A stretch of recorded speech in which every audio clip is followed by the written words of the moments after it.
कभी ऐसा लगा है कि जिंदगी तुम्हारे खिलाफ चल रही है? जिससे मोहब्बत की वो दूर चला गया, जिसके लिए रोए वो लौट कर नहीं आया।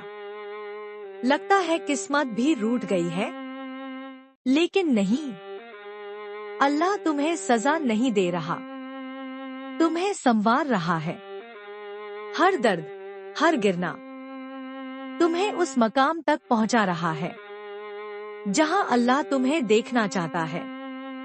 रसूलुल्लाह सल्लल्लाहु अलैहि वसल्लम ने फरमाया, जो सब्र करता है अल्लाह उसे बेइंतहा अज्र देता है। तो गम में टूटो मत, क्योंकि जिस किस्मत को तुम समझ नहीं पा रहे वो दरअसल रहमत में लिपटी हुई है।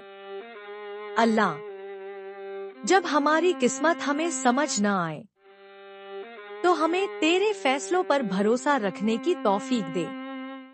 आमीन। अगर ये बात आपके दिल तक पहुंची हो तो लाइक करें, शेयर करें, ताकि किसी टूटे हुए दिल को सुकून मिल सके।